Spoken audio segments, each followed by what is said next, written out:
This is my 2008 Yamaha XT250, and today I'll show you how to replace the chain and sprockets. The chain and sprockets should be replaced as they wear out, which depends on a number of factors and isn't always easy to see with the naked eye, so I'll go over how to inspect them as well. It's usually recommended to replace the chain and sprockets as a set to make them last longer, which is what I'll be doing today. It's a pretty simple job when you have the right tools, so let's get to it. Here are the tools that I used for this job.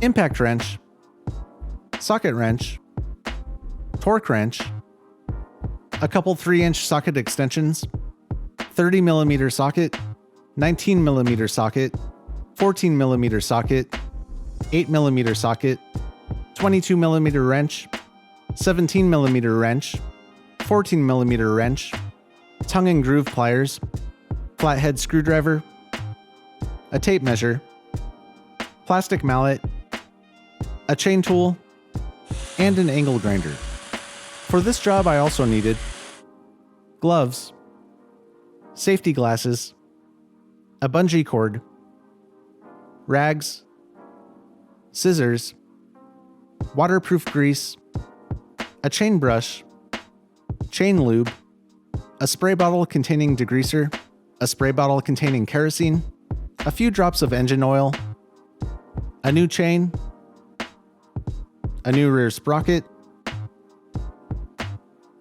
a new front sprocket, a new shaft seal, a new lock washer,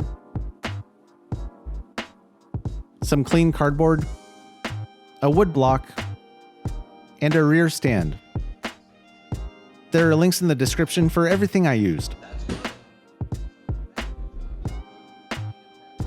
If your bike still has a chain guard on it, you might want to remove it to make things easier. The previous owner of this bike used some type of chain lube that is very sticky, so the whole thing's covered in sticky dirt. I used a piece of 2x4 to support the wheel while I removed the rear axle. The axle nut can be removed with a 19mm socket, and if you need a wrench to hold the other side, it's a 22mm. The rear brake caliper can fall when removing the wheel, so I used a bungee cord to support it.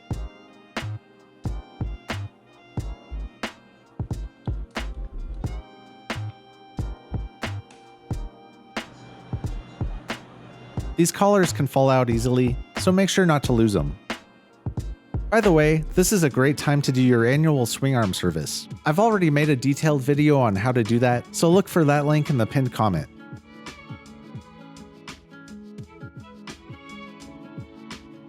This chain uses a clip style master link, so I'll show you how to remove that, and then I'll play a clip from another video showing how to remove a rivet style master link. I've always used a flathead screwdriver to push these off, but leave a comment if you know a better way.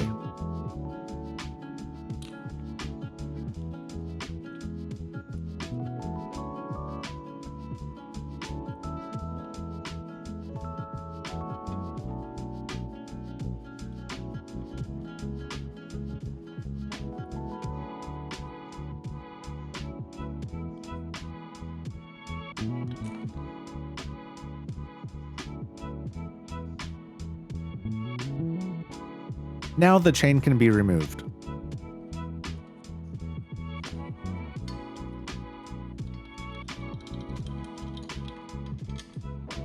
If the old chain has a rivet style master link, you'll have to grind down one of the pins and push it out with a chain tool. I didn't need to grind down both of these pins. This was one of my first chain replacements, and I didn't realize one pin was enough.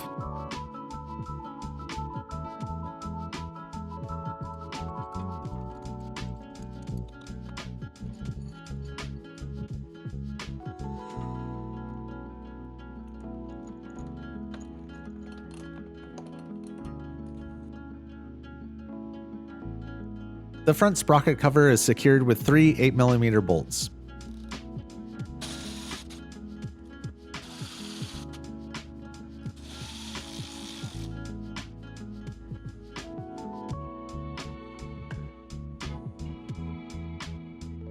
The front sprocket is held on with one 30mm nut, but I didn't need any tools this time. Oh, that's not even tight. My goodness.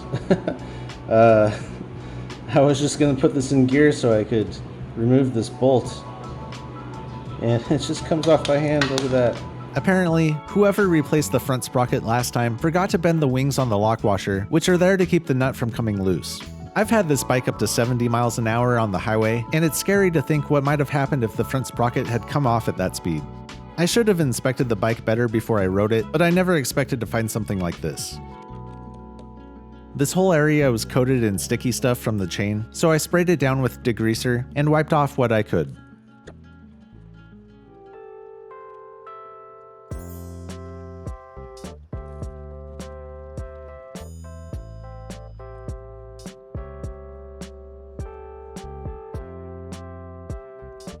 I don't know.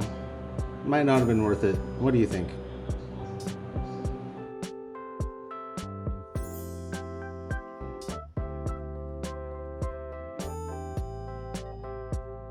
Here you can see how much the old sprocket is worn by comparing the width of the teeth to the new sprocket.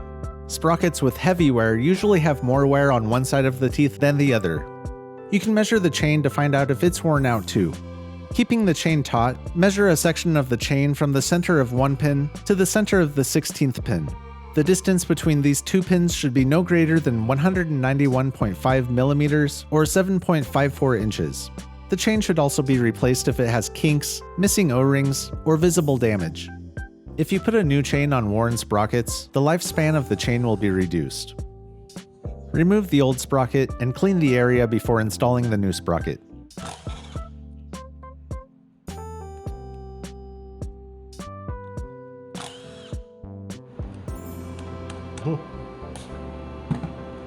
Man.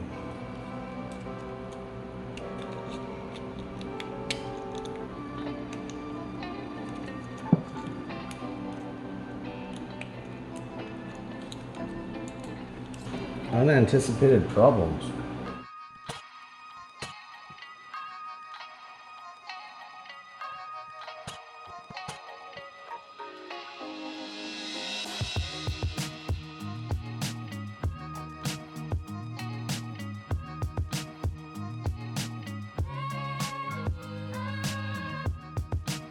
I applied a thin layer of grease to the backside of the sprocket where it contacts the wheel to prevent corrosion.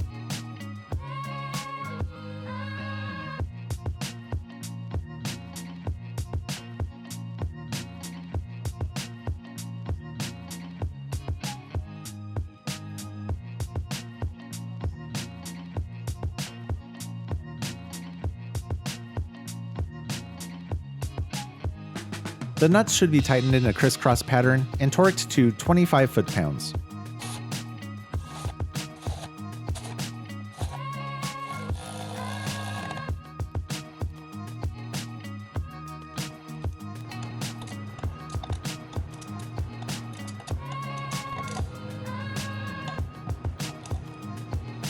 The service manual says these are supposed to be self-locking nuts, but they look like regular nuts to me, so whatever. I didn't add any Loctite or anything, so I hope I wasn't supposed to.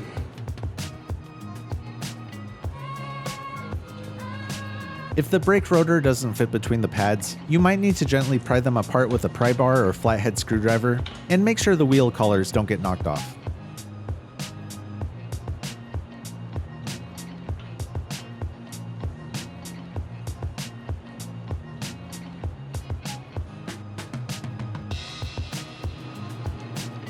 The axle should be cleaned and re-greased if it needs it.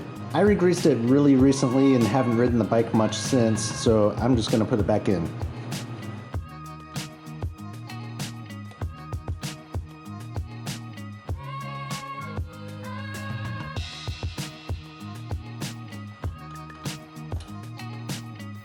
Remove any grease from the axle threads before installing the other chain tensioner and washer, and loosely install the nut.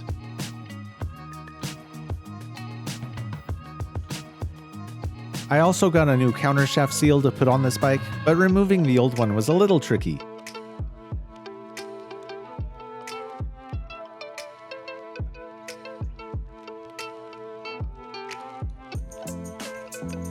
Well, I better get it out now.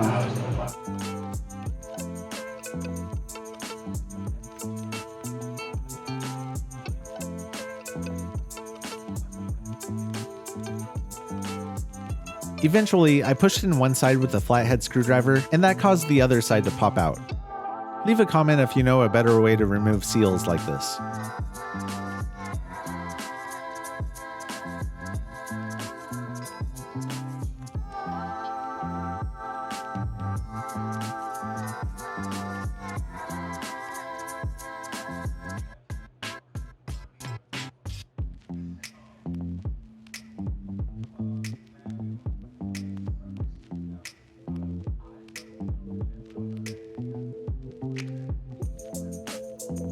After applying a fresh coat of engine oil, I wiped off the area and installed the new seal.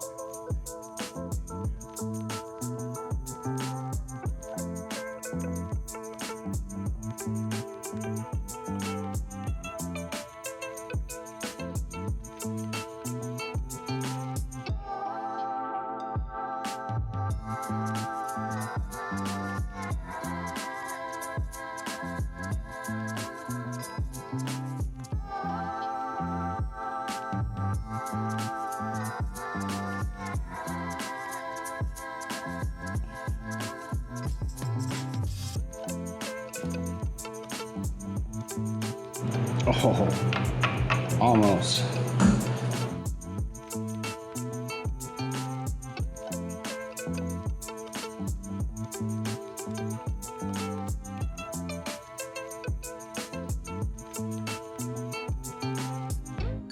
Apply a light coat of grease to the splines on the shaft and install the new sprocket, locking washer, and nut.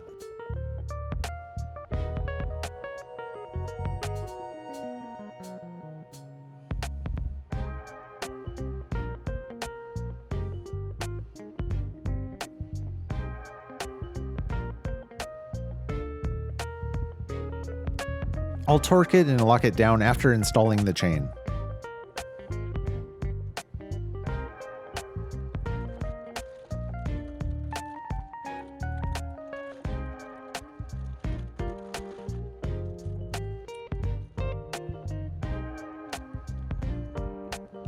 The master link needs to be greased before installation.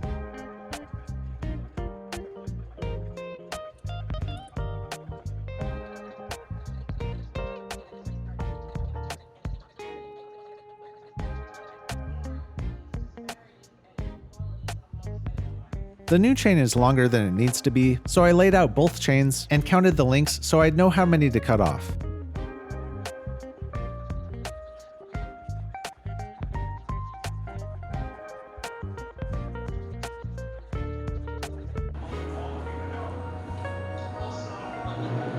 I've got these lined up pretty well. Here's the old chain, and this is the 128th link. Here's the new chain, and here's the 128th link. So the old chain seems to have worn out and stretched about half a link, maybe just over half a link. And so anyway, I need to remove this pin, and that will drop these 4 links. And also, 128 links does not count the master link, just so you know. Okay, I'm editing the video right now and I realize I made a mistake. 128 links should include the master link, and the reason I didn't think it did was because the chain I pulled off this bike had 128 links, not including the master link. So later in this video, when I go to install the chain, you'll see that it still doesn't fit quite right. I had to set the chain adjusters all the way out to make it fit right. But now that I'm thinking about it, 128 links, including the master link, probably would have made this chain fit perfectly.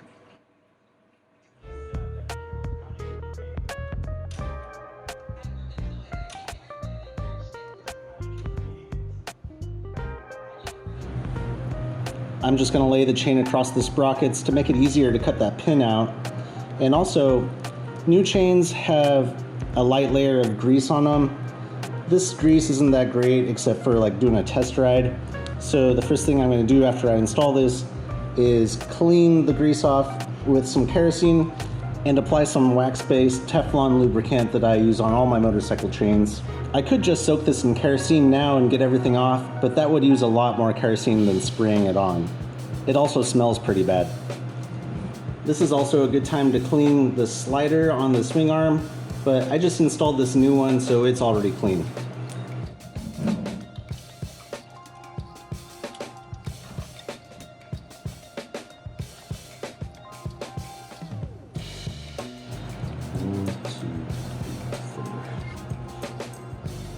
I used an angle grinder to remove the face of the pin and pushed the rest of the pin out with the chain tool.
Make sure you're left with a narrow end, not a wide end, so that the master link can fit the two ends together.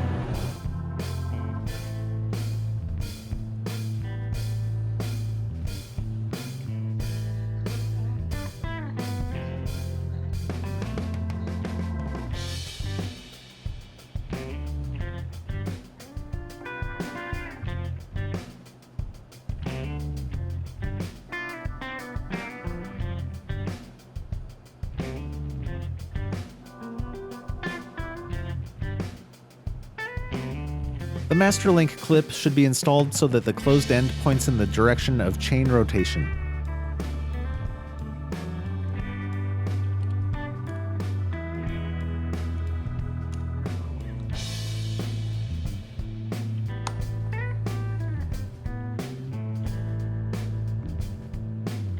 If installing a chain with a rivet-style master link, you'll need to follow the directions that came with your chain tool.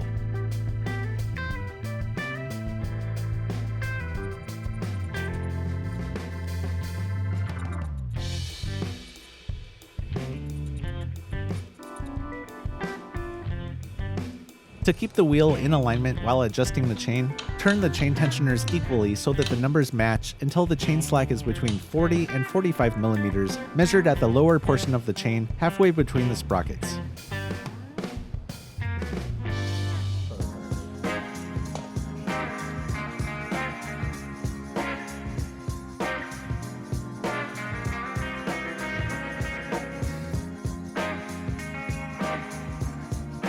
When the chain slack is within spec, torque the axle nut to 62 foot-pounds. The chain tends to tighten up when you tighten the axle nut, so you might need to make more than one adjustment.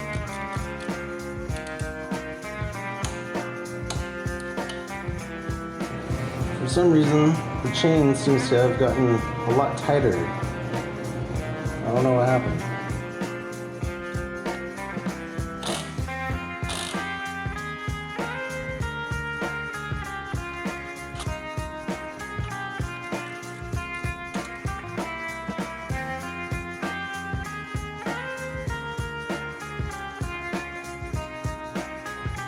Now the drive sprocket can be torqued to 80 foot-pounds.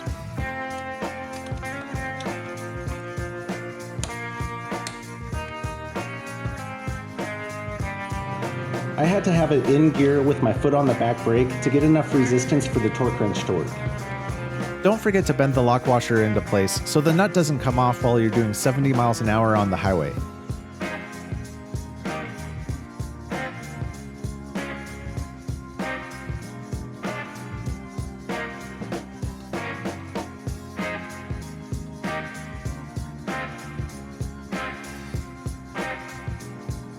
Before degreasing the chain, it's a good idea to lay some rags on the floor. Kerosene is my favorite product for cleaning chains, even chains with O-rings. It's cheap, safe on rubber, and you can find it anywhere.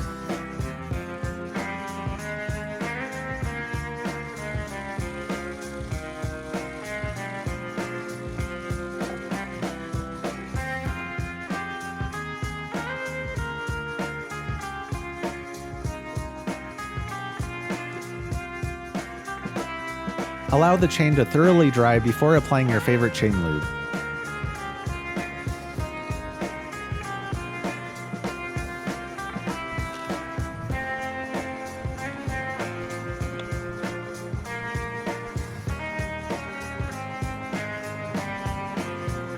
Reinstall the front sprocket cover as shown.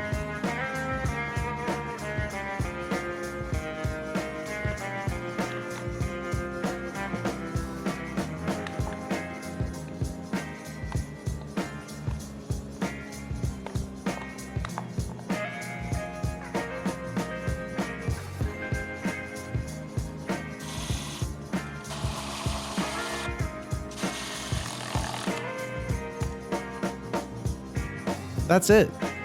Now you can go enjoy your new chain and sprockets, but remember to keep them clean and lubed if you want them to last as long as possible. If you haven't done a swing arm service on your XT250 yet, check out my swing arm service guide video in the link below. If you liked this video, make sure to subscribe for more of the best DIY videos on the internet. And until next time, just keep throwing money at it.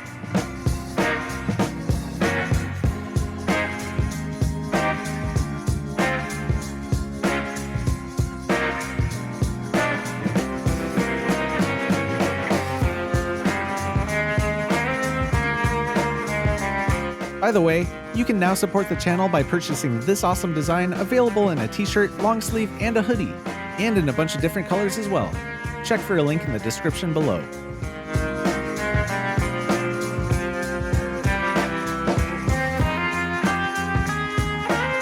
The rear sprocket should be torqued to 33 Newton meters or 24 foot-pounds. Here it says the rear sprocket should be tightened to 33 Newton meters or 29 foot-pounds. 33 Newton meters is actually 45 foot-pounds, basically. This math is wrong. It should say 25 foot-pounds.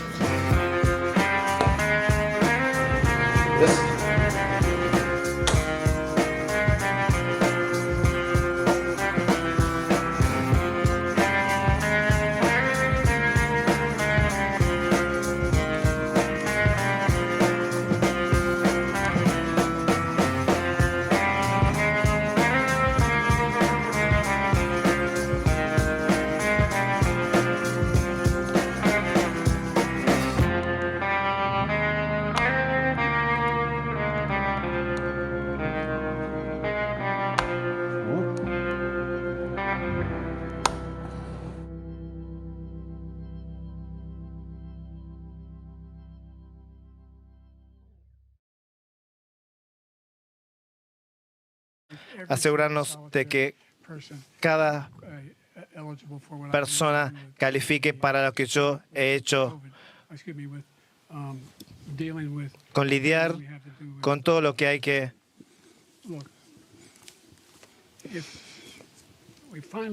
finalmente le ganamos a Medicare. Muchas gracias, presidente Biden. Presidente Trump. Bueno, sí, acabó con Medicare y lo destruyó y está destruyendo Medicare.